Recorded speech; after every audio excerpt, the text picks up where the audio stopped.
ก่อนอื่นก็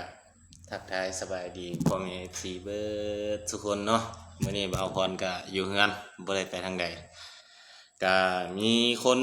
คอมเมนต์เข้ามาเนาะมาเว้าให้ทางบ่าวพรเพิ่นว่าบ่าวพรนี่เป็นคนบ่ดีจังซั่นจังซี่เนาะอืมก็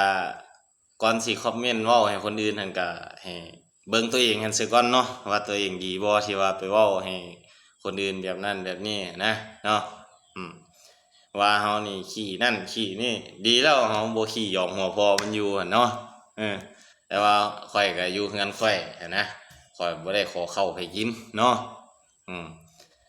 ข้าวแต่ละเม็ดนี่ข้อยก็เฮ็ดให้เฮ็ดนะใส่ให้ใส่นาเนาะอยู่พี่นะ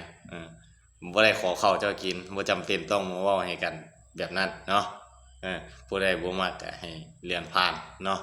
บ่จำเป็นต้องว่าสิคอมเมนต์เว้าให้กันคันว่าคอมเมนต์เข้ามาก็ให้ว่าลมเรื่อง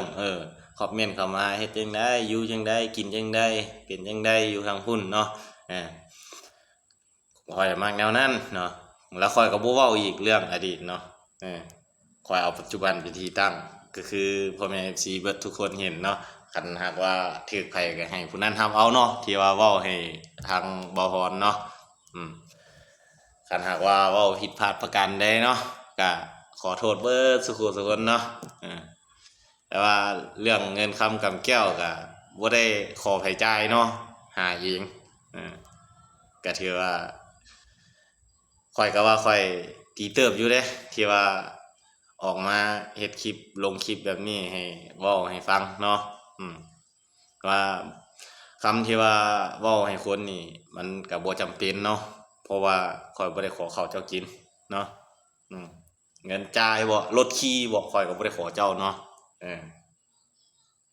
มันเป็นของเรือนข้อยเองเนาะที่ว่าข้อยกินข้อยจ่ายข้อยขับข้อยขี่เนาะ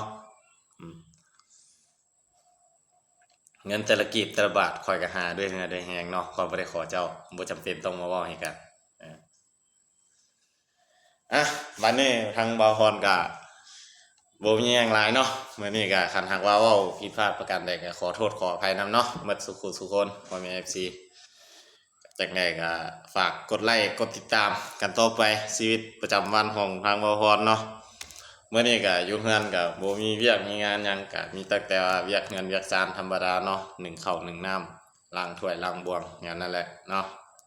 เวียกงานก็มีผู้เฮ็ดซอยมีหลานมีเอื้อยเฮ็ดซอยกันหลายคน